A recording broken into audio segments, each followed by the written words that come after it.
that guy. Well, I haven't gotten to the part where we're really mean to him yet. This is like first initial. The man is just trying to make $1, right? Yeah. He's just got his hustle. You guys came in and like blew up his whole operation, killed his lieutenants. Hold up. Okay, that's true. But I offered a bunch of money, and he decided that we were going to turn it into a fight, said, get the redhead, and then we had to fight. Well, that's on him. Because you guys were flexing on. I mean, he knows when someoe's coming into his territory as a threat. And, yeah, I mean... It was a threat to Granger, specifically. But Dauber was feeling that, too. I mean... I was playing Caitlin Caliban, who was the bubbliest little, I don't know what I'm doing. I don't know what threat he felt from me. Okay, fair. That's fair. Good evening, everyone. Welcome to Loremaster's Arcanum.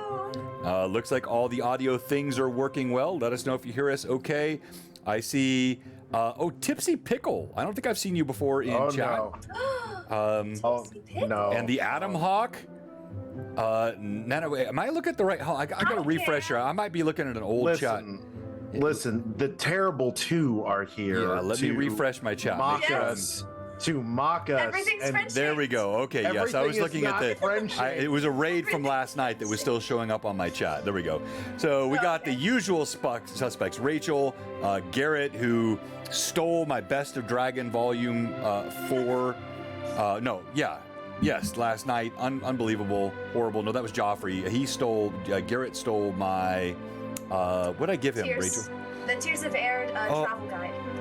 No, he got that, but he got something else this weekend. He won again this weekend.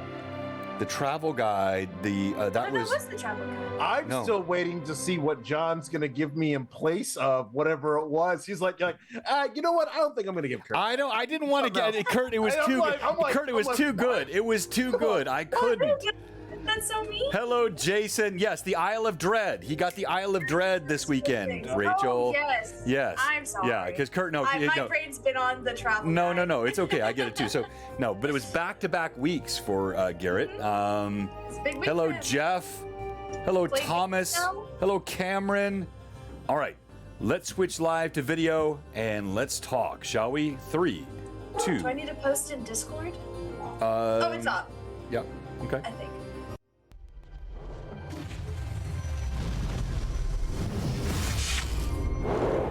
Not. Hello, everyone, and welcome to Blue Box Loremaster's Arcanum. This is episode number 144. Tonight, we are talking about a topic that Rachel suggested, which we all liked. Ergo, Rachel will be driving most of the show tonight. But we have many other items we're going to talk about tonight. This thing I mentioned last night, Blue Box Studio B, what's happening with Vaesen, Friday Night Crusades, upcoming Monster of the Week, ongoing campaigns, summaries of these campaigns like Rachel's working on for Tears of Air. There is so much happening, so we'll talk about many of those things tonight. But as we get prepared, I'm going to play the LMA intro video. But before I do, Rachel, give us a snippet of what our audience should be preparing to talk about tonight. So you're going to hear dogs howling in the background. Please forgive that. But we're going to be talking about playing against your type, which your type is something that is normally, at least where I've seen it, is used in like theater, where you get typecast at what you appear to be like. And there are often character tropes and personalities that we feel more comfortable with playing, but stepping outside of that and trying out something new and different is what we're going to be discussing. So Rachel, I love this, and I didn't even think about this before you said that, but I know the core of what we want to accomplish here, but as a good way to start, while we're playing the intro video, let's all think about actors who have been typecast. Based on maybe an initial role. They played in a famous movie, in a famous TV show, and then they struggled for the rest of their career. Oftentimes they come to grips later in their career. They can learn to celebrate what made them famous, but many times they struggle with that. So let's come up with a few examples that will give us a good sort of foundation for what typecasting looks like. And as we're thinking about that, let's kick off our intro video. Welcome to Loremaster's Arcanum.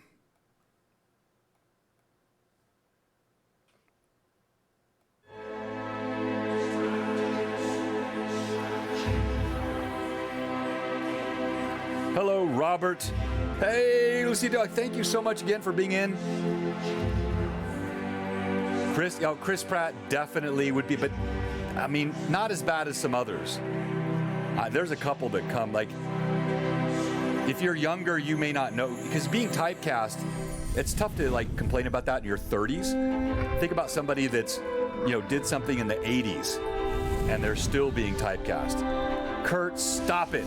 Stop it. Kurt, you've given so much this week, just stop it. I have these gorgeous modules to show online tonight. I'm a grown man. I do what I want. Yes, dear. Oh, John Malkovich, yes.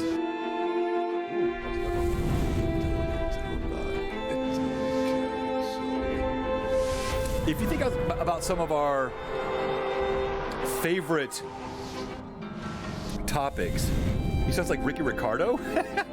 Lucy! Enemy spotted. I don't know who that is, Jason. Steve Buscemi? Yeah, who is that? Steve Buscemi? He is de facto the weird, creepy guy. Let's see. Okay. Did you ever watch Con Air?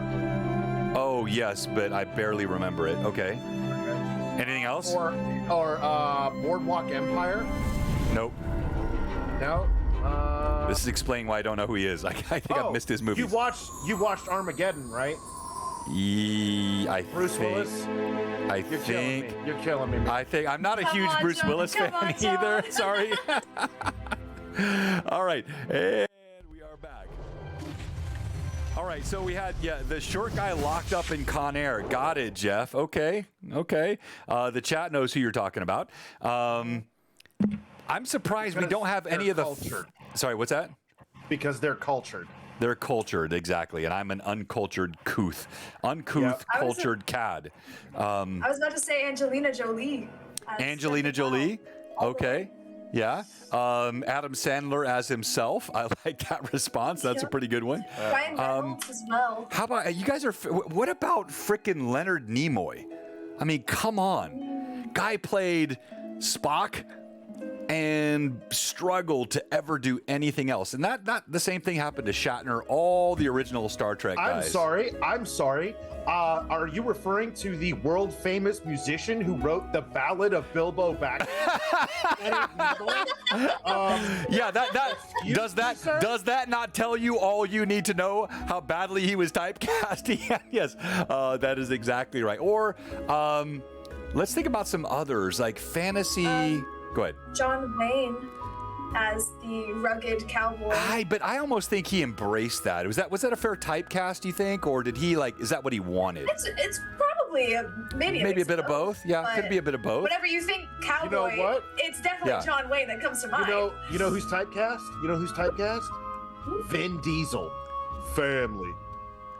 Okay, so I think this is where we have to I think we have to separate. No, we don't have to. We should between those who choose a certain genre and they want to stick to it versus those who feel stuck. Well, no. So, as a prime example, right? If you take Vin Diesel has been typecast. Vin Diesel got his start as a voice actor for the Iron Giant. He is the voice of the Iron Giant, right? But ever since then, when he started to appear in film, right, he was always typecast as the brooding thug. Yeah. No matter if it was a brooding thug of Heart of Gold or bad guy, didn't matter. He was always a brooding thug, and he has always been a brooding thug. Well, even though because again, there are certain. We're going to get into topics we probably shouldn't touch on tonight, but it's tough for Arnold Schwarzenegger to be cast in the role of the ballerina. His body type just doesn't fit it. Now, you could push it there and make it that and say it should still be allowed, but he did not look like a ballerina. He looked like a certain thing. Whereas a Leonard Nimoy or, William Shatner, I mean, he struggled a lot through his career. How about frickin' Mark Hamill? Mark Hamill, once he was Luke Skywalker, he had a hard time getting outside. Oh, sir. Okay. I'm sorry. Okay, But good. Mark Hamill Mark Hamill, Slipstream, amazing movie, beyond all compare, but you're forgetting who Mark Hamill was. Mark Hamill was not Luke Skywalker. Mark Hamill was the longest running Joker ever. He is the Joker. Wait, Kurt! He was the original Batman Joker?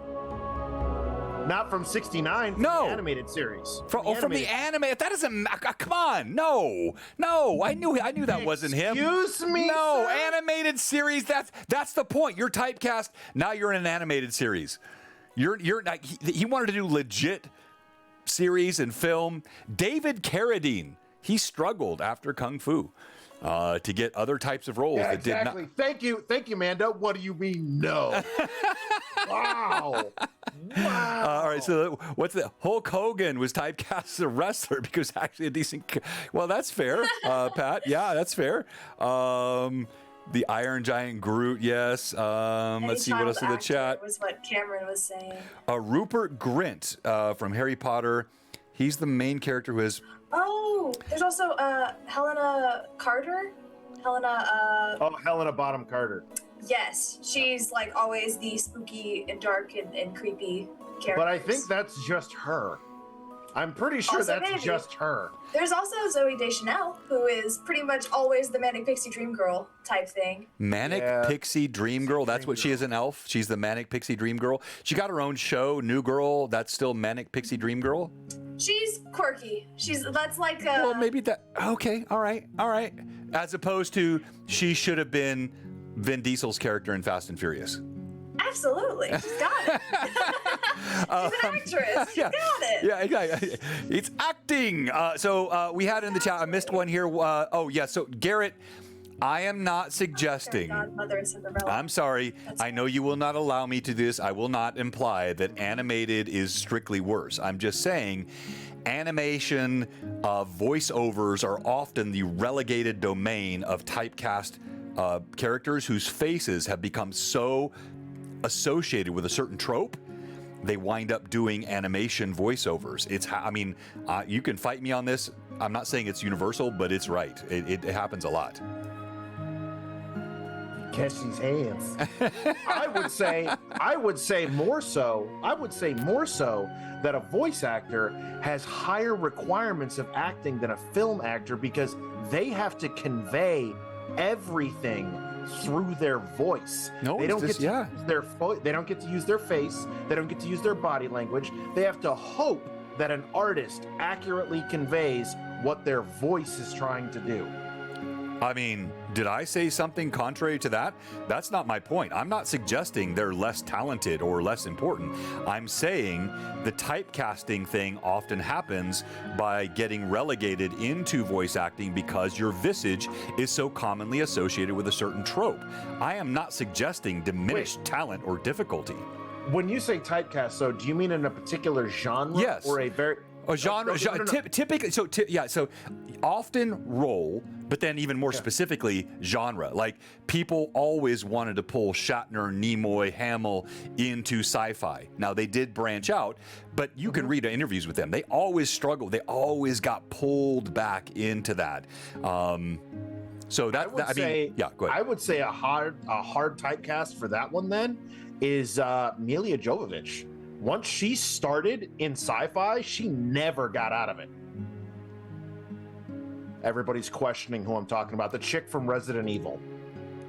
I've never seen the movie. I've never played the video game. I'm gonna let Rachel handle you. I know what it is. I know what it is. I've never played it.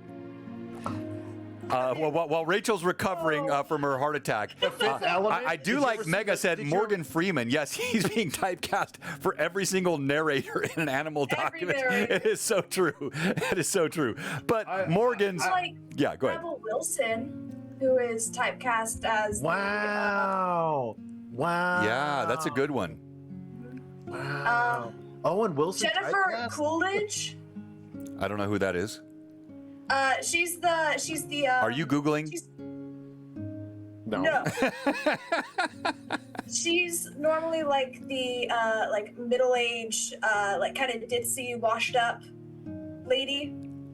And like she's in Legally Blonde as Okay. She's in yeah. Cinderella Story. Okay. Yeah. Oh, yes. Yeah, that's fair. All right. There's another movie. So I don't want to suborn the topic tonight, but I thought that was a fun way to kick us off because everyone can get typecast, and many times actors have struggled with this, and they'll come back to it. I mean, you can read. Let's go back to Nimoy. He has some articles that he had written how he struggled with the character of Spock and constantly being pushed into sci-fi, and he wanted to break out into other things. And of course, I think he in particular, playing a character with no emotions, although he actually had some, but wasn't supposed to, was being pulled into roles like that, and he wanted to branch out. Yeah, Carrie Fisher, yes, she had that same exact thing. Good one, Jeff. Carrie Fisher also talked about this. I've read articles with her. So you get into these genres as disparate from the typology. You're talking like Vin Diesel, the brooding, the kind-hearted, the bull. But he got pulled into, I guess he was lucky because he did the sci-fi stuff. What's the Riddick? But before Riddick, the first one. Pitch Black. Pitch Black, yes. Yeah, he started Pitch Black. Awesome character there, grew into Riddick, did some more sci-fi, then crossed over into action. So he got to break out of that. But oftentimes, hello, Ash, you see these characters get pulled into tropes. Jim Carrey was typecast. Yeah, I mean, he did a couple of dramas, didn't he? Mm-hmm. What dramas did he did? What dramas did he? Actually, his favorite movie of mine is actually a horror movie. It's called The Number 23, where he plays a serial killer. Number 23. Yeah, Amanda said it. Yeah. You guys are so good at this. I mean, I'm horrible at this. Yeah. He also did Yeah. Sunshine of the Spotless Mind. Oh, my yes, gosh. yes. Incredible movie. Yes, exactly. Great movies. But he often was pulled into he's the funny guy. Not just funny, goofy, Yeah. right? Like, it's one thing to be Seinfeld funny, the dry humor, the wry, but he was often cast as the goofy guy. But he did a good job breaking out. All right, Rachel. Pull it in. Sorry, what's that? Pull it in just. I was gonna say to pull it in just a little bit. Rachel, I hand to your capable hands the reins. Oh, thank you so much. We were talking so far a lot about like genre as well as some more specific with like Vin Diesel as like the type of character. And so to rein it in a bit towards like RPGs, of which we are. Oh, do we do that here? Oh, yeah, inclined right. to play. I wanted to start off and ask, do you guys have any type cast that either you kind of find yourself leaning towards, like a specific trope of character that you often play? As a player, I should say, I suppose. Unless you also want to talk about as a DM, if there are any that you tend to lean more No, Rachel, towards. you guide this. You tell us what you're. Yeah, go ahead.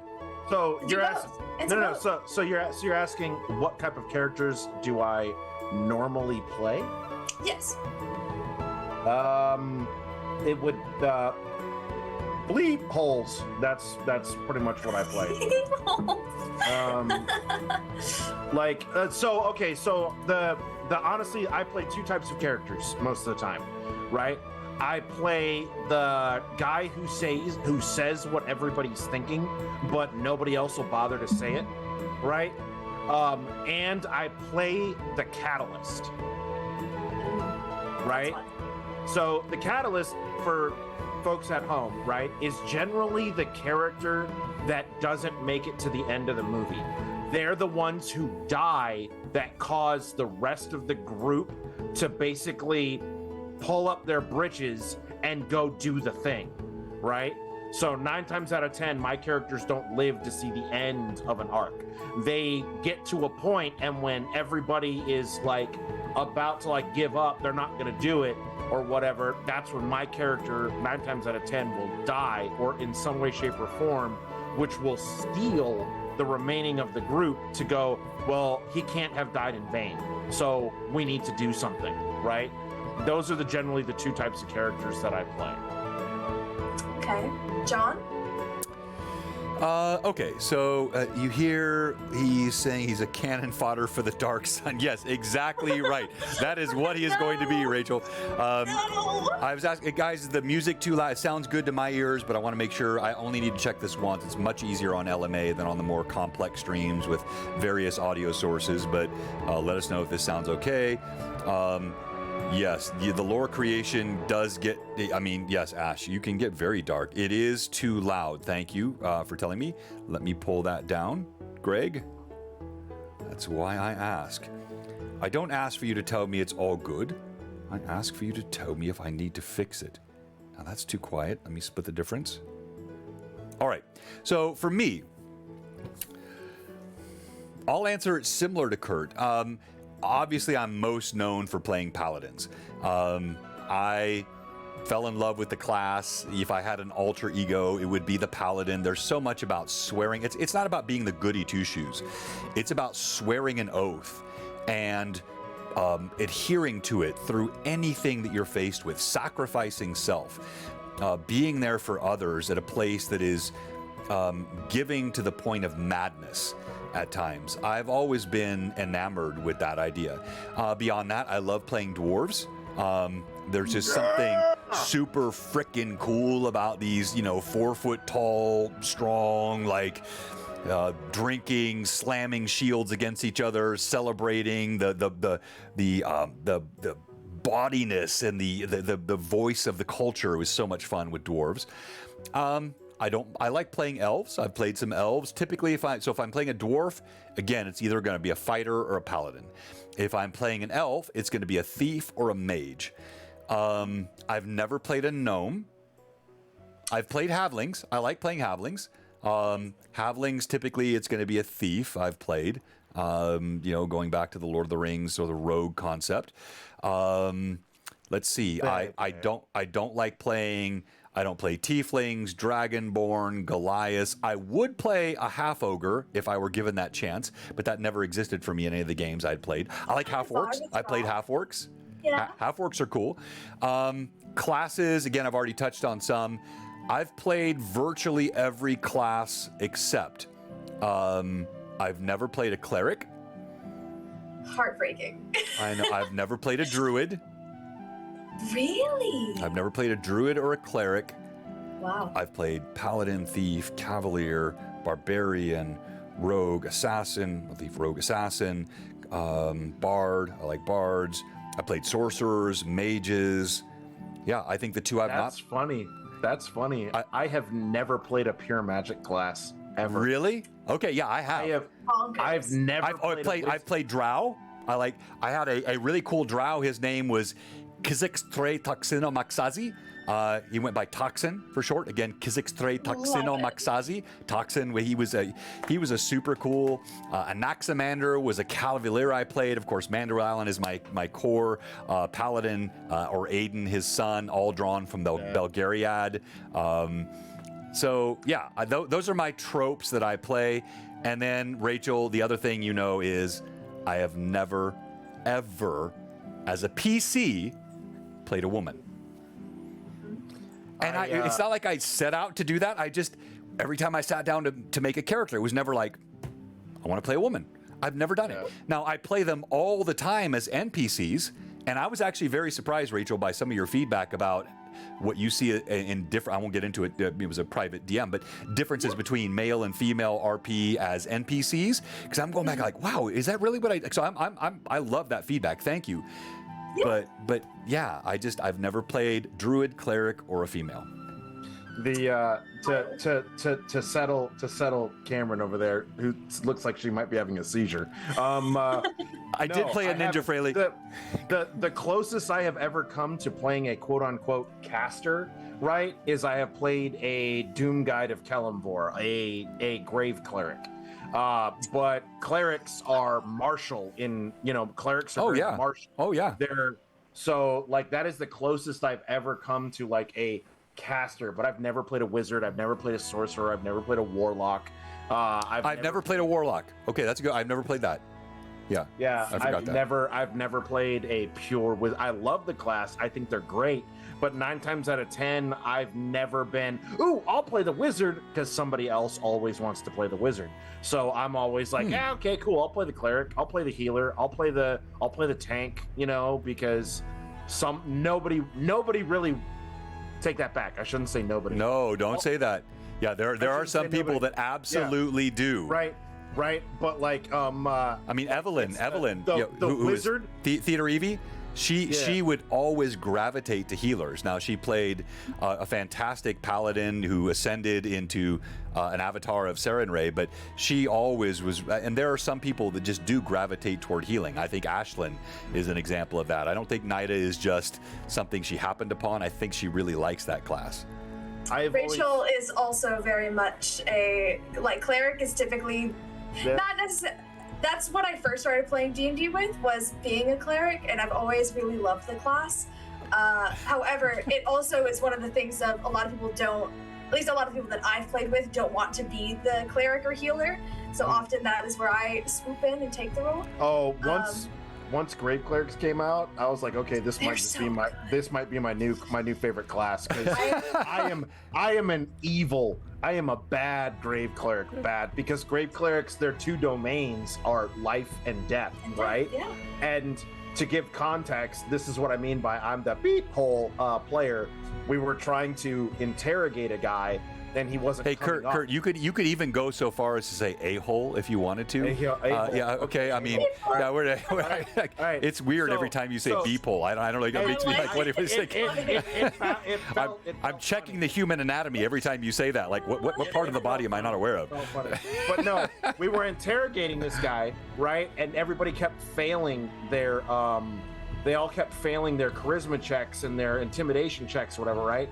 So as a Grave Cleric, I have power over life and death, right? So I basically walked up to him, inflict wounds, cure wounds, and I said, I can do this all day. Inflict wounds, cure wounds, inflict wounds, cure wounds, inflict wounds, and like the dude was like, I'm dead, I'm alive, I'm dead, I'm alive. Oh God, what am I doing? What's happening? I don't know. And it just messed him up. I'm just like, yeah, that's great. I will say that the only time I've ever played a martial class has been in one-shots. And I've always really wanted to. I would kill to see Rachel as a sword and board fighter. Like, no joke. Couple one-shots. I played Talista for when Lee ran the one-shot for the Trans Lives Lifeline.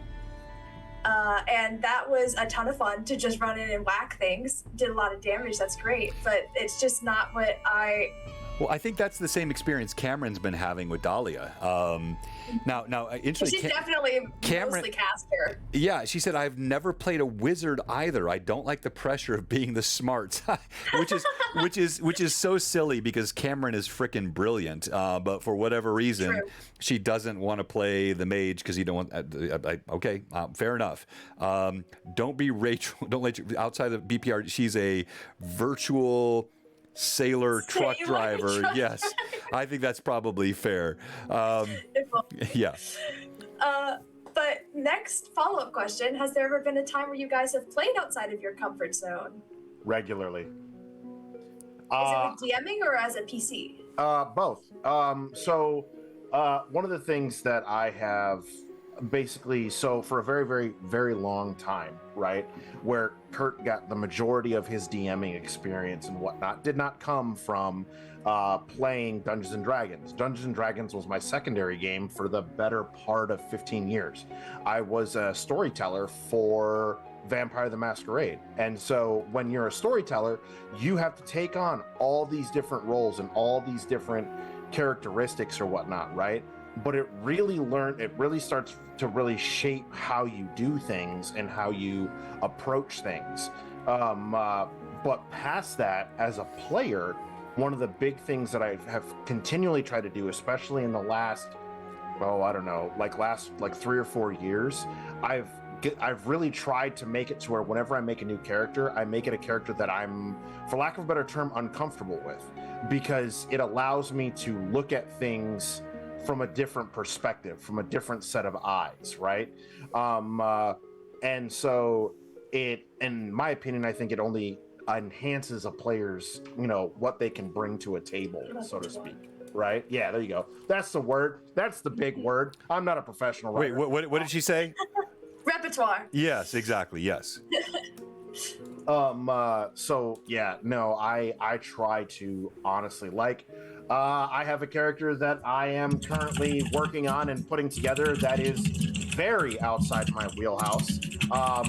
Rachel, stop flexing your typing skills on stream. That makes, I'm not hunting Peck, but it makes me feel bad. Sorry. Carry on. I'm sorry. So we'll see what this one brings. You know what I mean? But yes, I do. I always do try to play outside of my comfort zone, not necessarily in class or in race, lineage, what have you, right? But in personality and background type. I mean, for lack of a better term, you know, folks will understand this when I say this is the first time I'm ever really going to be playing a squishy character. So it's very interesting to not have that comfort of several layers of armor, a shield, an axe, right? And skin made of stone, and a beard to protect all of your innards. It's going to be interesting. Beard to protect all of your innards. Absolutely. The long, thick beard, my friend. Long, thick beard. What about you, John? I went pretty detailed on I've played almost everything, so I don't have a lot that I'm not comfortable playing, except for the couple of classes or the gender thing that it's not even not comfortable, I just don't. I think I explore all of my uncomfortable places with NPCs. I am kind of the forever DM. I do like to play. I get to play in one-shots. I love it when I can play. I think Thomas wants, yeah. Oh, there you go. Yeah, exactly. That's me. Thomas is maybe going to have me on a Monster of the Week. I've played in other. I like to play. I enjoy it, but I somehow always. He's bad at playing. You can't say that word in the chat, Pat. That's a dirty word. Orc. Blank writers, he loses his head over that. But I do find myself exploring areas of discomfort often as a DM with the NPCs that I'm playing. And I'll use a most recent example, Rachel. I told you guys this before, it was 2 weeks ago, because we did it we had Faye 3 weeks in a row, playing these pixies and dryads, female pixies, female dryads, trying to imagine what they would sound like, how they would act, what their eyes would look like as they were speaking, the kind of metaphors they would use. That felt like throw a half giant in front of me and give me a voice, or I think you were talking about this in your message to me. Give me that villain that you hate, or that hero that you love, or even that plebeian common man that you walk by. I can do all of those things, but something about playing, especially female Fae, that was freaking scary to me. It really was. You did a fantastic job. I like Rosia, and the way her speech patterns and the way you kind of emote her is just. You've so already got perfect. your XP is already set, Rachel. There's nothing more you're getting, so that's. Yes, that's of course. That's what I'm trying to get at. Definitely. Chris said, John, I think you're a great fairy. Thank you so much. Thank you so much. Oh, hey, Beep, awesome. Your, was it a TikTok or whatever that video was you posted in our Discord last night from did you see that, Rachel? I did not. Oh, it's in our Discord. I forget if it's in the fan art or it's a super cool clip of our show last night and someone reacting very emotionally. Beep, awesome. I really loved it. You got to see that. I mean, you don't have to do it now, but just make a mental note to that. Check that out. Okay. Yeah. I haven't pulled up on my other. Oh, it's in fan art. Garrett said it's in fan art. Yes, I have it pulled up now on a tab, and I will watch it all right. after. For me, as I said previously, I haven't played a lot of martial classes pretty much at all in my time, but I have very much enjoyed exploring other genders when it comes to D&D. The majority of them I have played are female, because that is where I am comfortable in being. But I've played a couple of they thems here and there, and I think I've only played one guy. He was a tiefling. I do love tieflings, and his name was Raznadal, and he was a rogue. Rogue Bard, which was new for me because I'm not a great rogue. I'm not very quiet.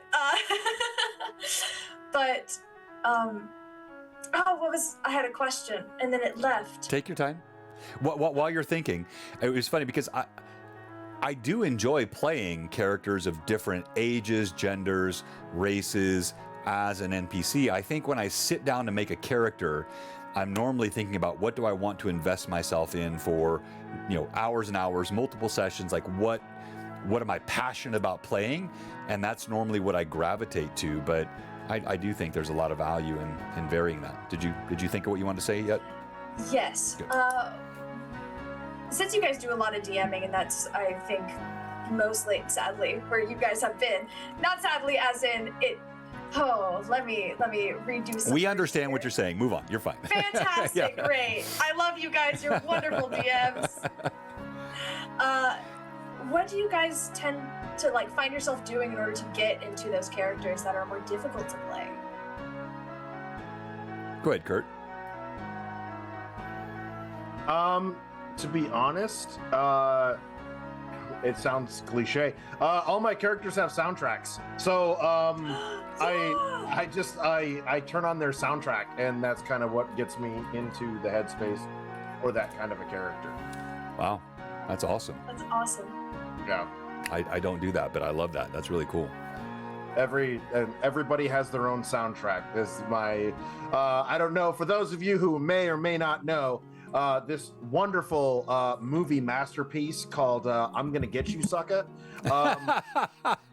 He had a dude who followed him around who was a DJ because he said that everybody needed to have a soundtrack. Yes, I wish someone would play something for me every time There was a Seinfeld episode around that, wasn't there? Yeah, there was. Yeah, there was I'm pretty sure there was a Seinfeld episode about that. Yeah, I would love a soundtrack when I walked in. That's not how I do it, but I love that. Yeah, very much so.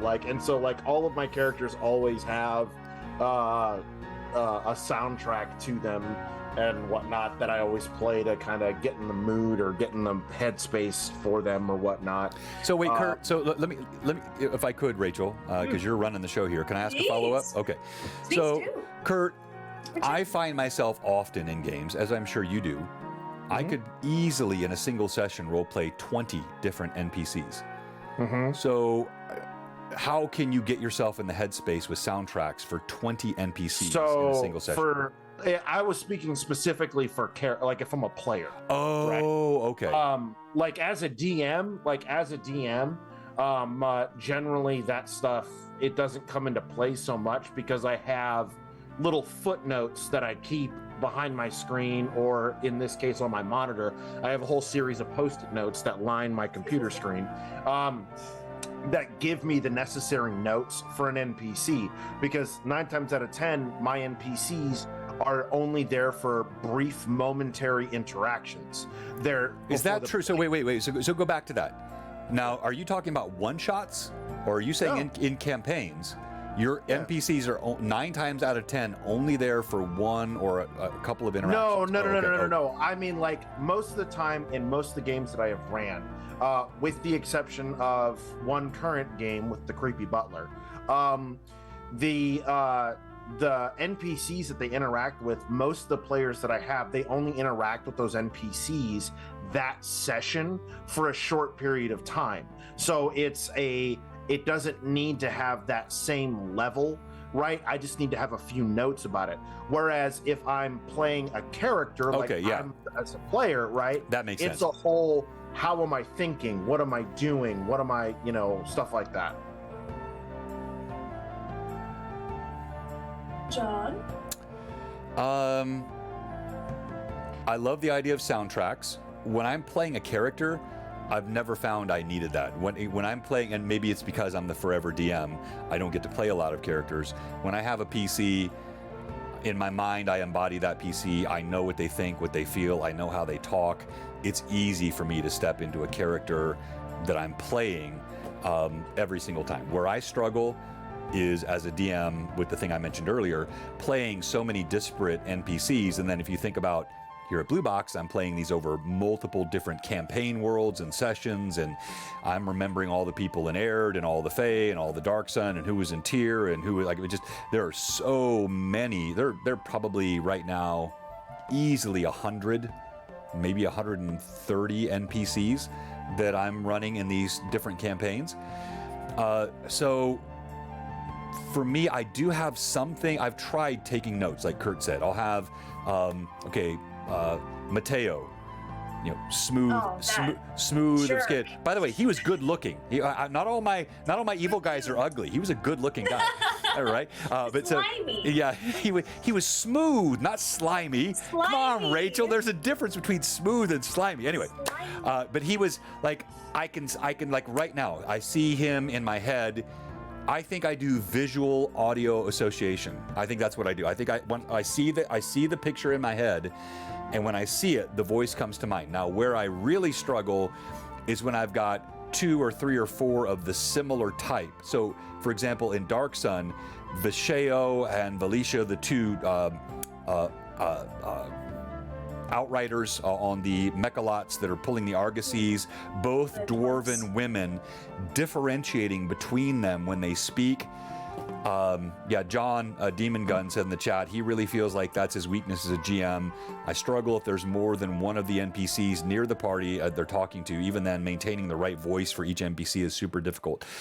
I find that to be true, particularly when there are, well, even, let's go Nila, Rosia, having Dranix, and then having Fritz, all these Fae around the party. And Ashsap. Switching to Ashsap is easy because he's so distinct, right? Ashsap is easy. That's fair. Yeah, Ashsap is gravel, slow, which is hard for, like, slow down. That is something I never do. So Ashsap is easy. I just know to slow down, go gravel. Throg, I feel it from here. I see every time you like. Those are easy. Mandareb, but it's like very similar characters. The Fae, or I've had this. Honestly, I feel like I have like 3 voices for women. And so I feel kind of stupid sometimes when I'm role-playing multiple women in a scene because I'm trying to pitch my voice higher. I'm trying to follow some kind of cadence. Maybe I put some kind of accent on it, but I just feel like I don't do as well. It was really interesting to me, Rachel. You felt like my differentiation, I don't mind saying this, my differentiation with male NPCs was not as good as my differentiation with female NPCs. That blew my mind because I feel the opposite. I feel like I'm terrible at differentiating my female NPCs. I feel like you have a much more diverse take on female NPCs that at least we've had to come in contact with. And to be fair, we are also in for the most part, we're in a town setting. And I think a lot of what we interacted with the locations that we were going to. And the power centers, dudes. Right. Yeah. So, shoot, once again, lost it. My brain's just having a fun time tonight. It's just having a good time. I'm the 50-year-old guy, right? Yeah, but I also have ADHD, so okay, that's fair. All right. Well, I have gray hair, so I got a couple white streaks in here. Do you really? I do. To be fair, I also have vitiligo, so that might. Oh, does that affect hair too? I did not know that. Yes. Yeah. I did not know that. No idea what that is. I'm gonna Google. So vitiligo. You have it. You explain it. Let me shut up. I got you. Yeah. Vitiligo is a lack of melanin in skin. I developed it this is not the point at all of the show, but I developed it. I think it was in 2020, and just white spots started appearing on my face, and then I noticed them, and I went to a dermatologist, and they were like, "Yeah, that's vitiligo," and I went, "Huh, neat," and it's just kind of spread since. Yeah. So white spot at the top of my head. I have a couple over here. My hands, got to my lashes are white as well. So so the blessing for Rachel is that her natural, and this is not the point of the show, but honestly, the point of the show is for us to have fun and talk about things, and just it's a variety show, so we can talk about whatever. But vitiligo, because Rachel's natural skin tone is so pale, it's less pronounced. Where vitiligo is typically recognized or associated is with those of African American descent, because they will have very dark skin, and then you'll see these white patches. Who knows whether it's true? Michael Jackson famously claimed the reason that he went so pale is that he had vitiligo, and he wound up making his skin uniform because his entire skin was bleaching out with big spots. Who knows? But there are many that do. Between vitiligo and alopecia, which of course is the loss of hair, you see this with like Ryan Shazier, who played for the Steelers, Josh Dobbs. I'm naming athletes because I know these folks. What I didn't know, Rachel, was, and we'll get back on topic here, was that vitiligo actually affects the melanin or the tone in the hair as well. That's interesting. I don't know the exact reason as to why it does it within hair, but it definitely does. Does for sure. What did I learn? You learn something new every day. So here's a question. new Here's a life. question for Rachel. Our hostess with the mostest here. Stop it. Okay. Yeah. Right. All right. It's that time of the show, friends, where we just make Rachel blush and feel self-conscious about herself. All right. So here's the thing, right? As a DM, right, and as a player. As a DM, I have played women multiple times, right? As a player, I never really have, right? Wait. Okay, so wait. So wait, you say you never really have. Be categorical. Have you ever played a female PC? Not prolonged. Oh, so like you've done a one One-shots? shot. No. So long and short, right? You're being evasive, Kurt. No. He's about to explain. So I played a changeling for a very long time, and I took on a female form for a period of time inside of a town to go. And That doesn't count. That doesn't count. And then I came back, right? That doesn't count. Okay, but let me get to my point, right? The thing is, right, is that there are some very toxic tropes that happen amongst male players whenever they start to try and play a female character. And we've all been around that. Are you talking about like over-sexualization? The over-sexualization, they're automatically a lesbian. They are What? Oh yeah. Automatically, because they don't ever want to think, well, I'm playing a girl, but I don't want anybody to think that I'm not attracted to anything but girls. Like, yeah, it's a thing. Trust me, I see it. Okay. regularly. It's a thing. Okay. It's a thing. All right. Yeah. Some people are not comfortable in their masculinity and sexuality. Yeah. To So, Okay. but Yeah. one thing that is very, very common, right, is even though they're playing women characters, right, they approach problems the same way men do, right? You, as a woman, right? Women approach problems from a very different perspective than what men do, right? So if I am about to play a woman character, right? What are some pointers, for lack of a better term, at how a woman would approach a problem versus how a man would approach a problem? Because most men, categorically, will approach every problem with a solution to solve it, but not every problem needs to be solved, if that makes sense. It does. Right. If I could jump in and just offer, I think what you said makes a lot of sense. I think terms like categorically are dangerous. I think what we're speaking of is generally. I think you're right generally, but there are certainly, biologically born men that don't think that way, biologically born women that are problem solvers. So these tropes are generalities, not categorical maxims. There you go. And we don't want to ever suggest that.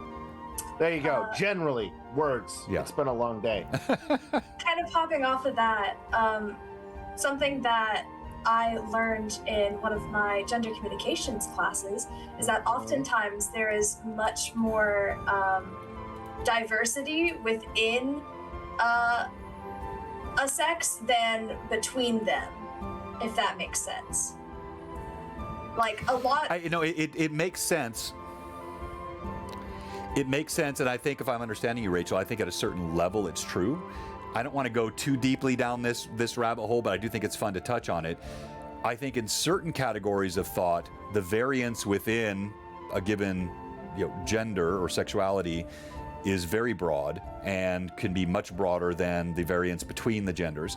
But there are certain categories which may be greater. I mean, I'm not a social scientist, so I probably should just shut up. But I feel like there's there's definitely some truth to what you're saying. Yeah, and similar to what Cameron had put in the chat, talking to women and figuring out, like, looking at their mannerisms and how they usually act, and kind of even just like having a discussion of how they handle problem solving, but opposed even to how you typically even do to it. that though, can we say there is a way they usually act? I mean, women can be so varied in their. I still agree with the concept. Like Cameron is right. Like, watch the women in your life, watch how they react, learn from them. That will help you role play. But can we be so generalizing as to say how they usually act? I say they as the women that are in your life, not they as in the entirety of women. Because obviously we can't know every single person on this planet, because that's a lot of people, and that's too much. But for example, whenever I was playing Rasnadal, I have a friend that has a similar cadence to his voice in that I wanted to kind of replicate with the character, and so I talked Can we hear it? about it. Oh God, I have to remember. You can't. It's All right. been years. Go ahead, take a moment, because you can't bring that up and not. We want to hear it while you're thinking. In the chat, yes, Jay. I think you do a great job playing variety of characters. Sam said in video games you play female characters all the time. Okay. Thomas said, as a rule, I don't speak to women personally. Okay, I'm not sure what to do with that. Mega said, I have a hard time channeling female characters. I have 2 speeds: Xena, Warrior Princess, and UWU Girl. I don't know who UWU. Uwu girl. I don't know what Uwu Girl is. I know Xena. I don't know Uwu. Oh no. Uwu. That. Does that help you, Rachel? Yes, very much. Thank you. Thank you so much. Rasnadal typically was a little bit more of a varied in his tone of speaking, little higher and lower, like kind of the lightness of it. The lilt? The lilt, that's the word I was looking for. He had a very varied lilt, yes. And so like talking to him about it, and also talking about his perspective. He also played TTRPGs, so it was nice to kind of talk to him about characters. And oh my gosh. No, you did great there. And by the way, did anyone else hear what I heard when you were speaking? You sounded like a character that's been playing on Blue Box to me. Your accent sounded almost identical to Zephytok. That's what yeah. Yes, you sounded like Zephytok just then. Yeah. Yeah, Amanda agreed. Yeah. Good job. Thank you.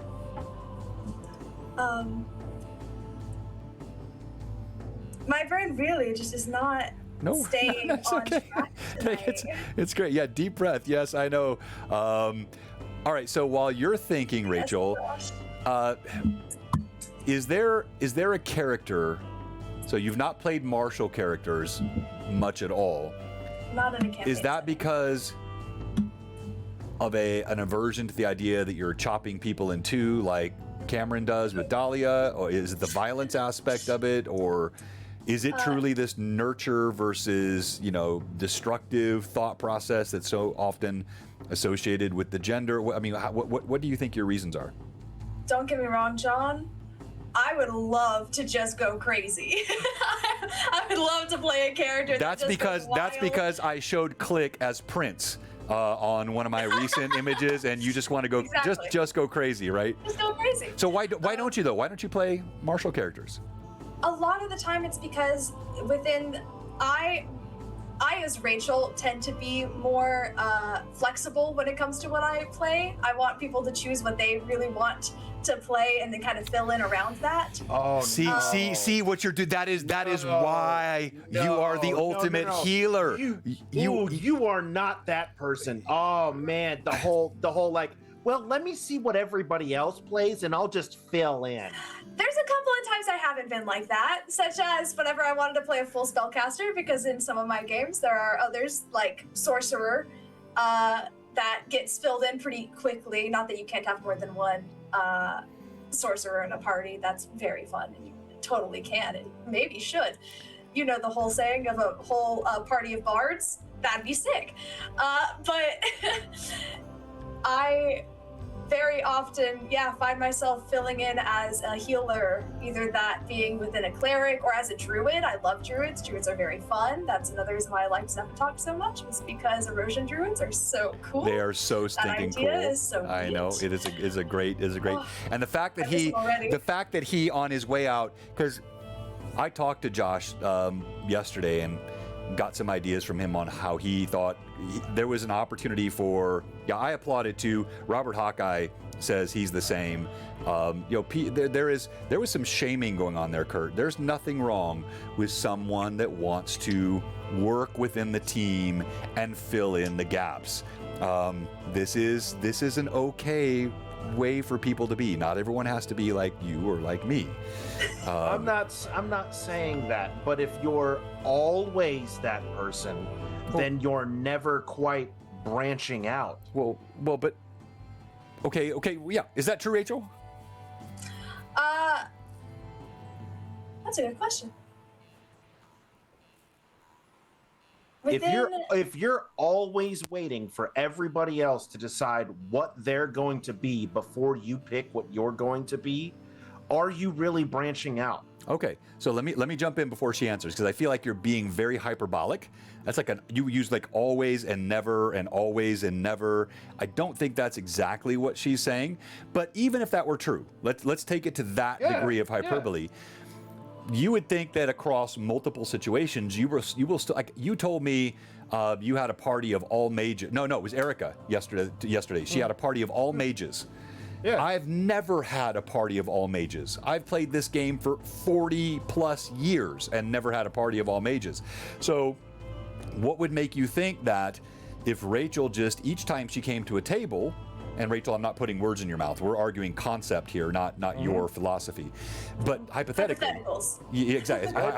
Hypothetically, if every time she came to a table, she read the room, she looked at what other people were doing, and she found the gap, what would make you think she would not get an opportunity to play virtually every class, every type of character, stretch herself in any way, and be the glue, I think someone said in the chat, which, again, I'm not saying that is Rachel's word. I'm saying, hypothetically, what would be wrong with that? Because the entirety of tonight's conversation is about breaking the tropes that you personally always follow. Which that process would do automatically. No, it wouldn't. No, because you're not following a trope. Yes, you are. You are following a trope. This isn't just about picking a class in a race. This is about you as a player. But the trope is class, race, genre, style. No. If you always John, no. John, think about this, right? Seriously. If you Kurt, wait, did you see these? Kurt, what? Let's go. Let's go. 7 a.m. at the gym. Let's go. Dungeons and deadlifts. Let's go. All right. Rachel, we're gonna be quiet. Go ahead. I was just saying because of a curse. How dare he? But for me, whenever I think of playing outside of your type, I think more personality as opposed to necessarily. I think that classes kind of lend themselves to developing personality, because obviously if you're a barbarian, you need to be able to get that emotion to rage. If you're a rogue, you're more not always. I love my loud rogues out there. Thinking of you, Daisy Bell. Typically, they're more quiet. Wizards are typically the really smart ones. But for me, I find that even when I'm filling in the gaps of composition within a party, I am able to still pull on personality and backgrounds that I normally don't play. Like, for example, first character I played was a war cleric. Tons of fun. Wanted to play a cleric. That went great. And then the next character I played was a storm sorcerer. That I personally am not a very angry person. I don't do that often. I feel like, similar to Mila's very much a character that I hold close to my heart. The bomb with the longest fuse type thing. And so playing a character that can easily get upset and angry and kind of jump to those conclusions is not what I usually do, but very fun to play. But you're very good at it. You're very good at that. So Mila has had, mainly toward Click, a couple of moments of the sense of betrayal, and there's been some rage that you have role-played magnificently. And then I'll tease you about this. I won't bring it up all the time, but the look you gave me at the hobby store when I wanted to play in the loud room and you were feeling some anxiety, and I was overwhelmed. Yeah, and like, boy, but you shot me laser eyes, and I was like, oh, okay, yes, we'll do whatever you say, Rachel. Like you have it in you. That was pretty. I thought initially the conclusion I had jumped to was this was like poking, teasing fun at a situation that I did not want poking, teasing fun. Oh yeah, you never explained that. Yeah, you never explained to me why, but now that makes sense. Yeah. And then we moved it, and then I was much better. Yeah, you were much better. It was the beast was calmed. Yes, exactly. I don't know if Cameron's still in the chat, but she channels rage beautifully with Dahlia. Oh, I mean, she has shaken me to my core with some of her role play. No, we are, Thomas. We're having fun. Kurt and I are. We're all good.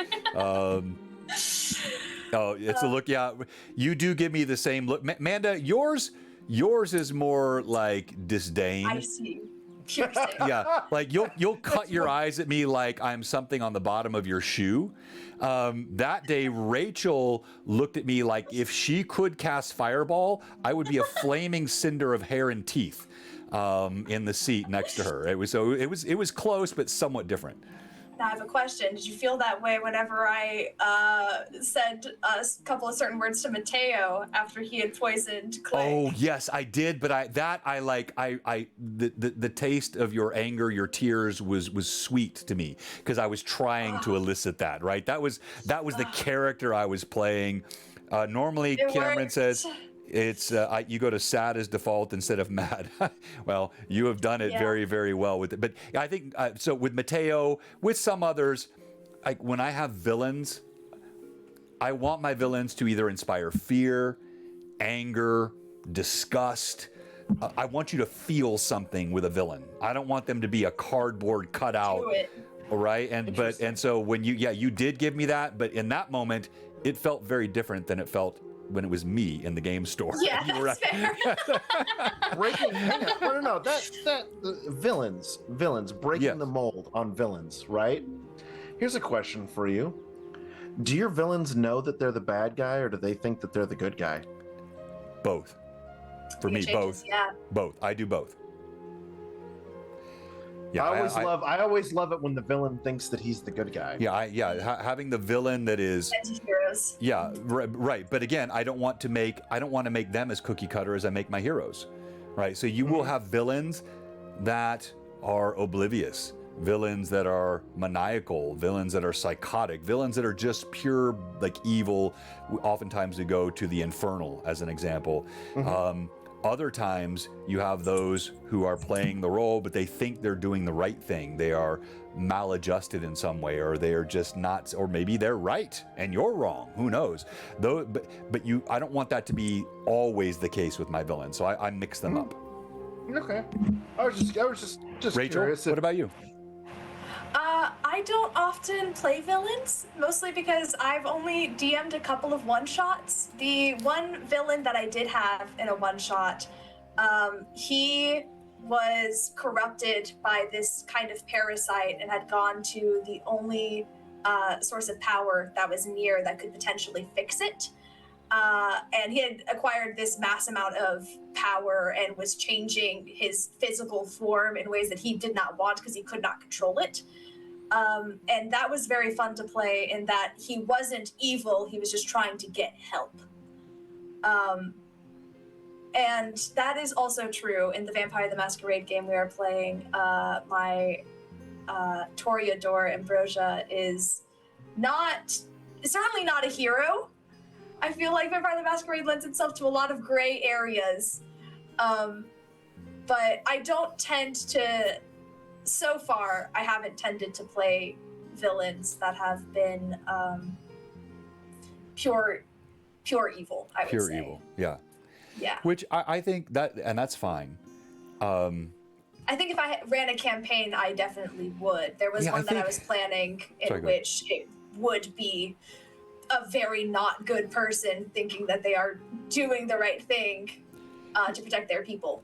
Yeah, I think having pure evil makes sense in campaigns and one-shots. Ultimately, as you know how Blue Box stands with our core values, it is always the force to be overcome, never the force to be celebrated. But just as you have pure good, you know? I mean, I would look at someone like Mila as pretty darn close to pure good. I know she has vices. I'm not saying she's perfect, but her essential core is altruism.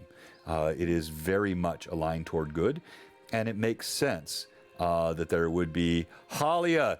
Oh, come on, Jay, don't pick on Halia.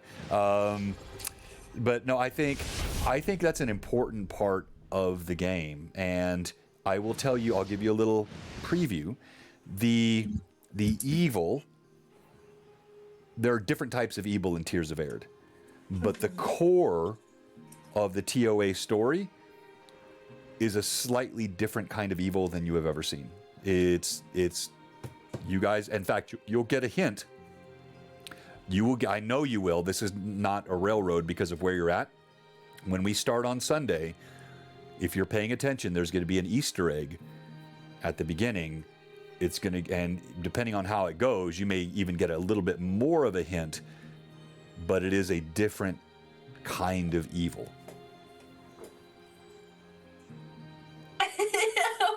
Okay. And it was from the origin of the concept of the campaign. So anyway, all right, we got about 15 minutes. Hey, Cameron, sorry. No, it's like, I think you guys are going to like it. It's, I've never heard of it. I've never seen it. It just fits for me. It made sense as a neat concept. I ran it past Stephen Cheneau, the creator of The World of Arid, TLG owner, and he had never heard anything like this done with his world. And to me, it just all clicked. And there's some hints in the intro video, but and it's going to become clearer and clearer here very soon. It's not going to be a theories. Yeah, I'm sure you do, and they're probably right. We've played, 70 hours now. I'd be surprised if you're not kind of piecing the clues together. But anyway, also, I'm rewatching stuff, which helps. Yeah, oh yeah, you're rewatching everything. I've probably given way more than I thought I had. So we have about 15 minutes left, Rachel. I want to do two things. I want you, if you're okay with this, to kind of bring us home to the core of this, which is, what is the value of pursuing something outside of your typical tropes, whether that's intentionally, as we've talked about, or maybe it just happens because you're always the glue at a table. But I want you to talk about what we get from that. And then with the last few minutes, I want to talk about all the upcoming things that are happening. I want to talk about Vaesen. We'll talk about the relaunched FNC, Studio B, Monster of the Week. We have so much cool stuff happening here on Blue Box. I thought we could spend just a few minutes at the end of tonight's show to talk about those things. So, Rachel, the floor again is yours. I would also love to hear your guys' opinions on this, but I feel there is so much value to be gained. What else do we play role-playing games to do other than not be ourselves? Yeah. You get different perspectives on how even like within a fantasy world, how it works. You get to play around with stuff that you would never personally do, but in a safe environment where you can. You can feel emotions that you typically don't tap into. I feel like, oh goodness, there's so much value. Like, I personally, other than maybe having anxiety for doing it, like some people with like panic disorders or anxiety disorders not wanting to take that step, completely understandable, do whatever what you are comfortable with, but I don't think otherwise there's a reason not to, especially if you feel safe within the group that you're playing with. Try something out, and if you don't like it, always just talk to your DM and say you want to do something different. There's a couple of times that I've had to do that, and that happens, and that's fine. Sometimes you feel like character arcs kind of coming to the end, or you feel like they would leave a party at a certain story beat, and that happens. To totally try it if you haven't. It's really cool. I like that. Hey, David, I know Ash was in earlier. Good to have David from Catchy Cantrips, our new friends. Love you guys. You're awesome. David, a quick question for you. And in fact, if someone is in that can put up a poll, let's pick a top 5 categories and let the viewers pick what they've never played. So one would be gender, one would be class, one would be race, alignment. Just go with those 4. That's that's a good one. That's probably a whole alignment? a whole discussion right there. No, like when you play a different alignment, right? Yeah. When you play playing different alignments, because just your alignment alone can have a dramatic shift regardless of your I can be an elven female cleric, and my alignment can make 2 very, or 3 very, or 4 very, or 5 very different classes. Now I know chaotic evil. This is chaotic evil clerics. Yeah, I love the lawful evil. If I was going to play evil, lawful evil, I would freaking play lawful evil. This is if you're watching The Wheel of Time, I've read the entire series by Robert Jordan now 3 times. The main child of light, his name is escaping me right now. He's but the children of light are essentially, most of them, lawful. Not so many of them are lawful neutral. Lawful neutral is like your inquisitor. They're going to. No, it's just a name. We're not gonna spoil it. It's just his name. If anyone remembers, he's the guy that carves in Perrin's. Well, that I would be now spoiling something.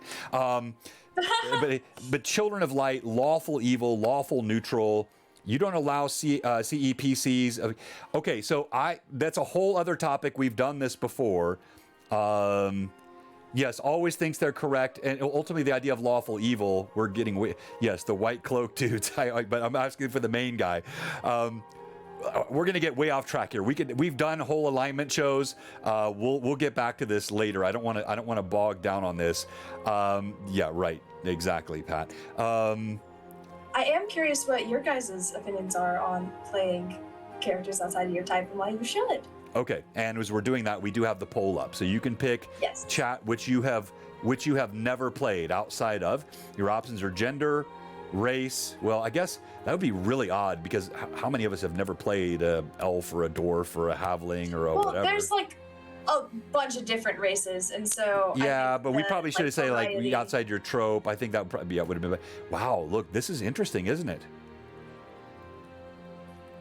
It's gender by far. Alignment is secondary. Class restrictions are tertiary, tied with race. All right, sorry, Rachel, go ahead. You had a question. I was going to ask, what did you guys choose? But also, why do you guys think people should play outside of their trope? All right, so you want to go first, Kurt? Honestly, I think people should play outside of their trope, mostly due for the fact that it's only ever going to make you a better player. And because you're essentially, no matter how many different types of characters you play, and no matter how far you push those boundaries of what your comfort level is for what you're playing, you're picking up tools and skills that your next character is going to be that much better. right? Not saying we're all trying to achieve like character perfection, so to speak, right? But when you play outside of those things, like, you know, as a prime example, cleric, not truly a full-on caster, so to speak, right? But when I first started playing, I played barbarians and fighters, right? And I could not wrap my head around why it kept taking the wizard 30 minutes to pick a spell, right, to sling at the bad guy, right? But then when I'm a cleric, which is kind of like wizard, diet wizard, right? It takes you a minute because you're like, well, I've only got so many spell slots. I've got casting times. What components do I have? You know, like there's actually all that goes into it. So it gives you an appreciation for it. Yeah, the wizards are going to need a couple of extra minutes over the fighter who goes, yep, I'm going to hit you twice and then bash you with my shield. My turn's done. Cool, move on. Yeah. My turn? Yes, sir. Absolutely. All you. I'm asking Rachel, Kurt. I'm not asking you. Oh. She's running this show tonight. He sounded so sad. I know. I'm sorry. I had to give the sad eyes. So I'm going to be slightly contrarian, and then I'm going to agree. So here's my contrarian point. I don't think anyone should feel pressure to play outside of your chosen tropes and preferences. Part of playing the game is playing the game. If you love playing barbarians that charge across the field and hack with their axe, or you love being a thief, if you watch The Lord of the Rings and you fell in love with Bilbo and Frodo, and that's all you ever want to play, and that's what you love, don't listen to this and go, well, I should feel there's something wrong with me. I'm not stretching my boundaries. I'm not open-minded enough. Do you play what you want to play what you love playing? The whole point of this game is fantasy, and it's about telling stories. And even I like the point Rachel made earlier, we play the game to be someone else. But I've honestly, in all the types of role play that I've done, including Star Wars, Marvel superheroes, Fallout style, post-apocalyptic, I've never done Cthulhu, but I've done Ravenloft, of course, all types of D&D. The one thing I've never played is a CEO of a company, because I have no interest in playing that. That would be boring as heck. But if I play a paladin, or I play a barbarian, or a dwarven warlord, I'm not playing me, but maybe there's some part of me that I aspire to, or that I like in that's an expression of even an aspiration in myself. That in and of itself is something beautiful about this game. And so I think that's okay to embrace that. So I noticed that the poll was surprisingly, actually, to me, I thought there were more people that played opposite genders. My wife played the most amazing male pirate with Cade. But it was every other category did not add up to the number of people that have never played outside their gender. That's really interesting to me. Don't feel like you have to. As a DM, I feel like I do every week. Yeah. All the time. I think as DMs, that's a little bit of a so shift. it's like, if I was just a player every week, might I have done differently? Probably. But the last thing I'll say is why I do agree with this point. There are also benefits to other perspectives that go beyond the game. When I've told the story on a couple of previous LMAs, Satanic Panic. I played starting at age 7. I stopped when I was around 20, really getting heavily involved in my faith.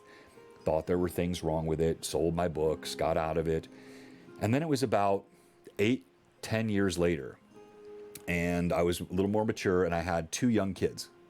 Like they were 9 and 6, I think, at that time, or maybe 10 and 7. And I started thinking back to what this game had meant to me as a young boy. Competing in Sir Optimus clubs and winning awards, communication skills, vocabulary, writing skills, organizational skills, and how much of that was not just, I didn't learn it in school.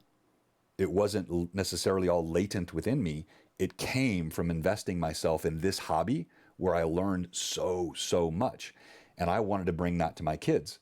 So that's how we started playing in our home. And then eventually it was my son, who's now 22, who said, you should be streaming this on Twitch. I've told this story many times. I'm tying that back now to the concept of why you should play outside of your chosen trope. For the same reason I brought this game back into my family and have been playing it now, the same reason I want to teach others, the same reason I love working with college students. You notice many of my players are not like me, right? But I love what this game does and teaches and telling certain kinds of stories. And when you embrace those, even something like Cameron, who I think is way too, Cameron, I'm sorry, I hope this doesn't upset you, overly deprecating of herself in terms of math, leadership, and intelligence. I think Cameron is brilliant, and I would love to see her pick a mage, embrace the numbers, learn a little bit of the math around it, and I think she would frickin' rock it, and she would grow from it. Rachel might grow from being a loincloth-wearing barbarian that charges in to the fray and wields an axe and lets out a little bit of rage and frustration. So if, to some degree, playing outside your trope expands your own experience and joy, maybe pushes you in a skill, elocution. I love playing NPCs. I think one thing Rachel was mentioning is too many of I do play dumb NPCs. I definitely do. But I do know way too many of my NPCs speak with a level of elocution that is not probably okay. Like I gotta figure out ways to rein that in. But pushing yourself to that direction, or pushing yourself to play Fae, or pushing yourself to play something that's outside of your normal comfort zone, it actually helps you grow as a person. So don't feel pressure to do it. Don't feel like you have to. If you want to just charge to the snow, as I mentioned in the aforementioned loincloth, then do so.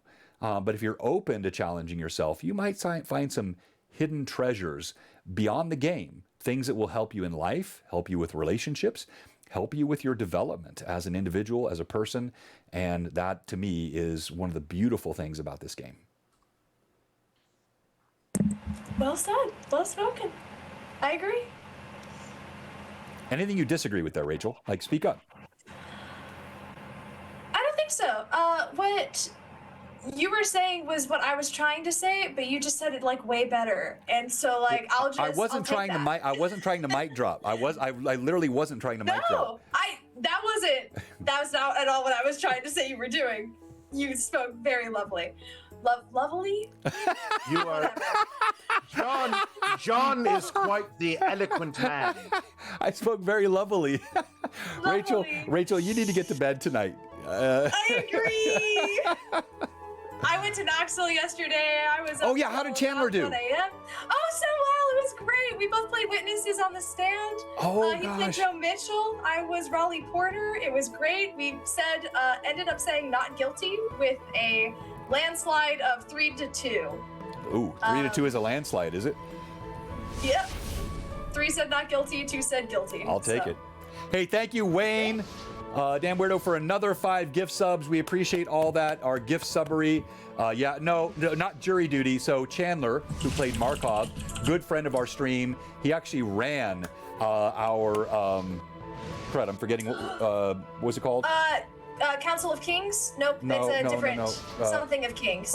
Yeah, but with the anyway, our whole blue box wide, everyone playing together in this Model United Nations format. So cool. The 100 Kingdoms, I forget exactly what it was called, but he ran the whole thing. So he's a student, he's a law student down in Chattanooga. He used to live here. He played with us on stream. Argument. And now he's, argument? Argument of Kings. The That's Argument interesting. of There's Kings, actually a that's what Joe it's called. Abercrombie novel called First Argument of Kings. I never really connected that. That's fun. But thank you, everyone. Yeah, so that's what she's talking about. She was down there with some mock of the trial. Yes. Yeah, Garrett, have you read First Argument of Kings? I keep talking about Joe Abercrombie. Eventually, one of you are going to pick up one of his books and read them. So Go ahead. when I got home today from good old Other Studio. Yes. Actually, the trilogy of the First Law was Let's waiting for me go! because you have not stopped talking about it. I'm like, I've got to read this just so I know It's what different. he's talking about. It's different, and it goes quick. It's an easy read. It's not, I love the Wheel of Time. The Wheel of Time is a slog. It is a lot. It is 13,000-ish pages. The Abercrombie stuff moves quickly. I've got others that I would recommend. Rothfuss is incredible. If you've not read Patrick Rothfuss, The Name of the Wind, so good. Scott Lynch, The Gentleman Bastards, I've talked about. If you want some great fantasy novels with deep writing, just DM me. I've got so many I would love to share with you. All right. So as we close, Rachel, before we move on to the other things we're doing, any other final thoughts you have on the topic? Thank you guys for being here and for listening and participating. We've had like so much audience participation. Yeah, the like, chat's been wild on this. It's been wild. It was great seeing your guys' perspectives and feelings about your own types and the types that you've observed of others. It's been really fun. It has been fun. Thank you for suggesting the idea. Thank you for doing such a great job moderating. And I know you were a little bit, maybe mentally under the weather tonight, but that happens to all of us. But I thought you did a great job. I love the topic, and it really went into some fun directions that I hadn't thought about. So this was super fun, Rachel. All right, so things that are going on. Talk to us about Vasen. Which one of us? Go ahead, both of you. In our Discord, Vasen. Oh man, you yes, guys. Rachel is great, Vasen. Sam. I'll let Rachel talk about it. It is DM'd by the lovely Kurt, which is right above me. It is in a system where currently we are set in, I believe it's 1891, London, and we got three really neat main characters that can see certain mythical creatures of sorts, folklore. It's real, and we're dealing with it. So how does that vary? Because someone, Pat, of course, the resident troll, mentioned you guys haven't played in a month, but you're back on tomorrow night, right? Back on tomorrow. Yeah, and when I say on, let's separate. We have things happening in Discord. So you used to use Wheel of Time to cure your insomnia. That's why I didn't see that earlier. Yeah, Robert Jordan will spend 3 pages describing a doily on a table. There is no doubt. But the world building is absolutely insane in that series if you have the patience for it. Yes, Red Monk, we are. It's in our Discord. It's on Thursday nights. You can pop in and listen, but it's a limited player group, so it's not like Friday Night Crusades. So you can pop in, you can listen in our Discord, and that's happening Thursday night. So tomorrow it's at 7. It's normally at 6. Tomorrow it's at 7, right? It's normally at 7. Oh, okay. It's normally at 7. Tomorrow it's at... Yeah. It's at 7? 7. Okay, all right. It's on 7. Okay. All right, so tomorrow at 7, you can watch that on our Discord. We also have Friday Night Crusades, which is going to be back on this Friday night. That's also in our Discord. That's been running for a while, but it's now being DM'd by Jeff. And that is at 7, I think, also Central. Of course, we have Tears of Aird, which has grown to match our used to be our Tuesday night campaign, was by far our largest. Now, Tuesday and Sunday are very, very similar. So on Tuesday, we have Greyhawk Awakening, which is in the Dark Sun setting in the Flyness. So it's called Sea of Dark Sun. If you know Greyhawk and you know the Flyness, you know there's an area called the Sea of Dust that was part of the Great Cataclysm, the twin cataclysms that occurred with the Reign of Colorless Fire.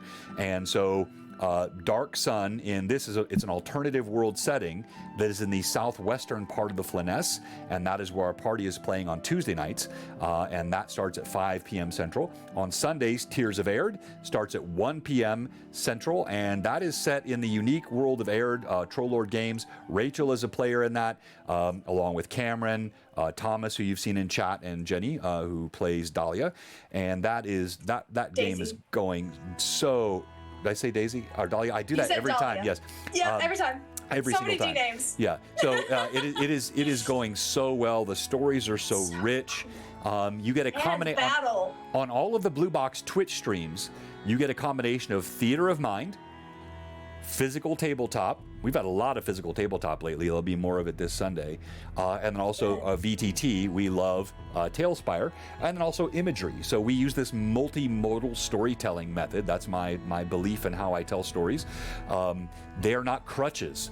I will sit there and describe something off the top with anyone and tell these stories, but I just find the ability to leverage that picture is worth 1,000 words as an augment to your storytelling is such a rich format, and that is really what I want to bring to this channel and what I encourage others to bring to the channel, which brings me to Blue Box Studio B.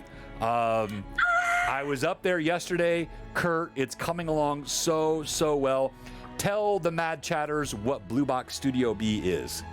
What is Studio B? Studio B, all right, as we all know, Blue Box Core, what you are looking at now, is very much focused on the Pathfinder 1E as well as 3.5, telling epic stories of high fantasy with deep, rich storytelling. What are we doing at Studio B? Well, we're throwing all that in the no, we're not doing that. Okay, so what we're doing over at Studio B, right, is we are going to be doing all the other things. So Erica is on Thursday night and starting in February. This is the key thing. Yeah, so Studio B will kick off in February of next year. Yes. And there'll be additional streams. Yep. And I don't just play high fantasy, Kurt. I play gritty fantasy as well. But move on. Yep. Got it. Yep. All right. So he thinks he's playing gritty until he hears this lineup. All right. So coming on Thursdays, right, in February, Erica, who you've all met, she is my co-writer for Ragnarborg and is a quiet, so to speak, member of Blue Box, is going to be running what she is calling Retro Reroll. So she is taking the Temple of Elemental Evil and she is modifying it for Castles and Crusades and is going to be running through an actual play at a table using Dwarven Forge terrain and minis and all that stuff to run through the entirety of the Temple of Elemental Evil. Also starting in February, we are going to have a mature content game, that's about the best way that I can put it, right, as The Walking Dead is coming to Blue Box on Fridays.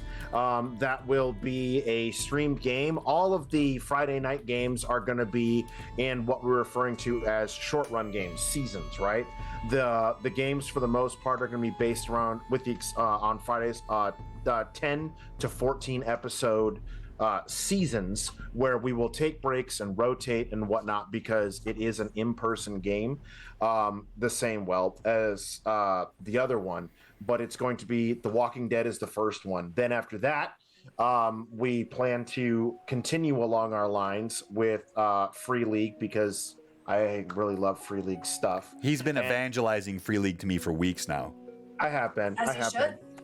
We will probably do an Alien game for the Alien RPG. We'll see who makes it out alive on that one, and then circle back to Walking Dead for a second season after that. And then periodically here and there, I have a very strong feeling that I am going to jump over into the retro reroll as well. And we are going to take folks through some Ravenloft in its amazing 2E setting. That's right, friends. We're going to see what it looks like to use Thaco again, because I like to hurt myself and punish myself on a regular basis. Rachel, what is Thaco? Don't do this to me, John. I don't want to explain what Thaco is. To hit armor class 0. So I don't want it. I don't want it. Yeah, just quickly, it's the easiest way to explain is it used to be opposite. So it used to be a lower armor class was better. So you wanted a -5 armor class. That was an awesome armor class, not a 20 armor class. Get out. All right. It. Rachel wins. I don't want it. I know what it is, guys. Don't get me wrong. I know what it is. I don't want it. Okay, fair enough. That's fair. That's Fair enough, right? But that's the big thing that Studio B is going to be doing. It's going to be bringing other games, modern games, games that are highly, highly emphasized on role playing, tugging at your heartstrings, and making you invest in characters, and then, like the writers of Game of Thrones, kill them suddenly and randomly, and you'll be wondering why the rest of your lives.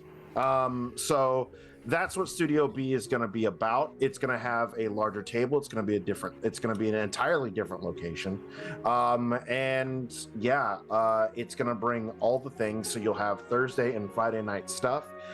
Studio B is also going to be where we try to essentially, I'm not using the term branch out, but where we will experiment with some games to see whether or not we like them, how we like them, if they are a good fit for us or whatnot, because, gotta try it, right?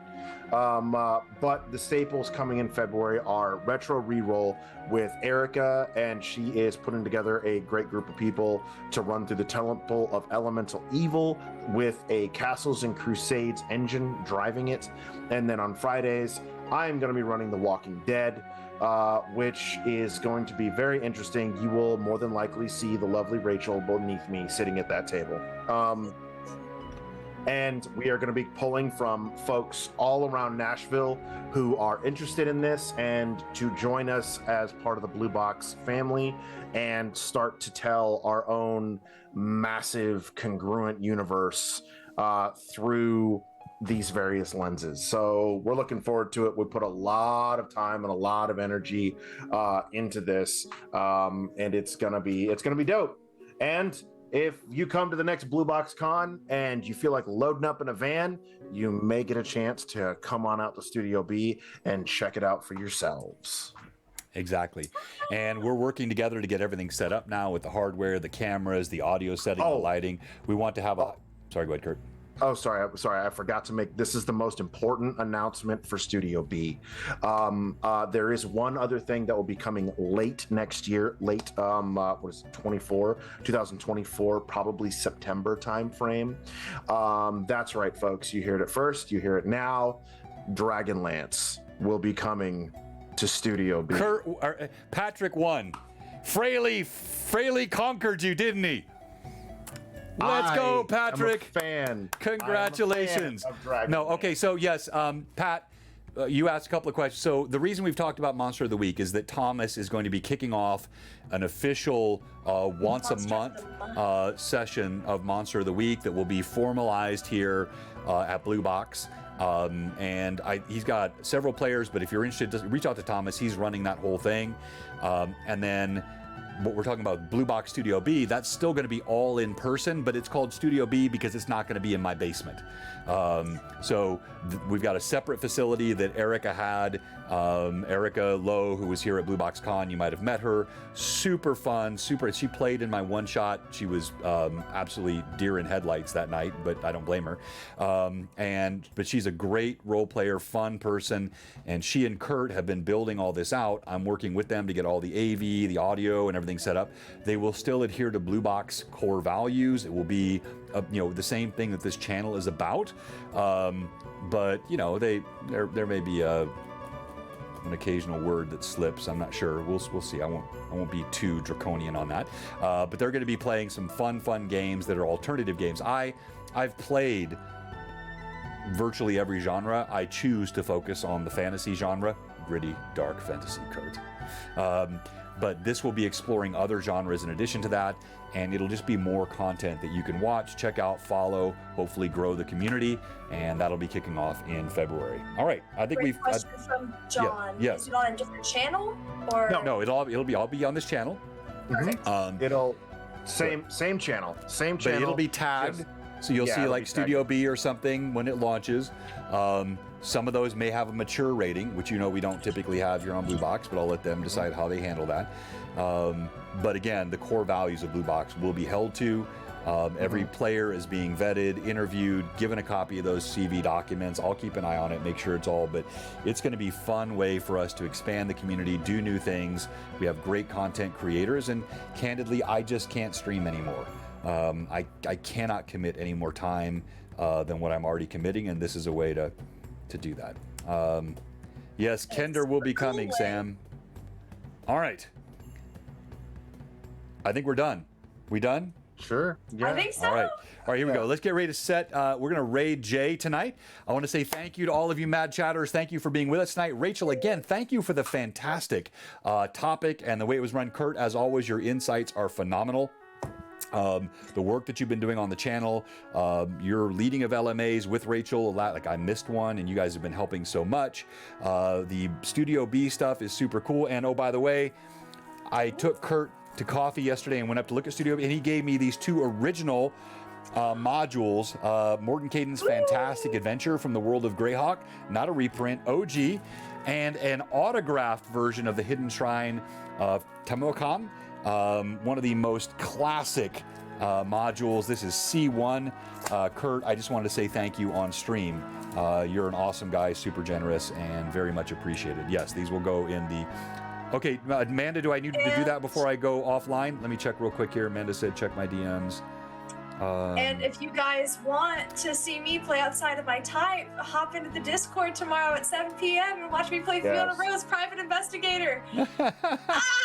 There you go. And sorry. No. To further, real quick, right? When I say mature content, all that I mean is that Walking Dead is set in a time that is very similar to our own, right? So it will have those kinds of themes where it's going to have a very real, very visceral feel on you. No, we are not. All of the normal core values that exist for Blue Box are always going to be there. Just Walking Dead by nature is a very dark and a very, very gritty setting, right? Oh, yeah. And so that is what I mean by when I say mature content. And Ravenloft could have been that way too. That's just that makes perfect sense. I know, Kurt. I would not be agreeing to this if I did not trust you and Erica implicitly. I do. I know you guys. I mean, this well. All I'm gonna say is that there's a one-shot coming up where you're gonna get a taste of Studio B. That's all I'm saying. Okay. All right. So be it. Yeah, Dark Sun definitely has gotten pretty. There's some pretty dark themes that have happened in Dark Sun. All right. As we raid to Jay, one final thank you to the amazing Rachel who came up with the concept, and the raid is ready to go. Join us on tomorrow night for Vassen in Discord, Friday night in Discord for FNC, Sunday for Tears of Aird. Are you not entertained? Thank you for being part of our community. If you haven't followed, give us a follow, give us a sub. If your sub expired, please resub. We appreciate all the support you give us. We love you guys. And yes, I think we're all still basket cases from last night. Very emotional night with our good friend Josh. You can see all that in the Discord as well. Super excited for him. Kurt will be joining us on Greyhawk Awakening in 2 weeks. He's going to be playing a psionicist in the Sea of Dark Sun on Greyhawk Awakening. So he'll be joining Demon Gun and the whole crew. Mind bullets! Yes, mind bullets. So we'll see you very shortly. And this is Blue Box signing out. Thanks, guys. Bye-bye.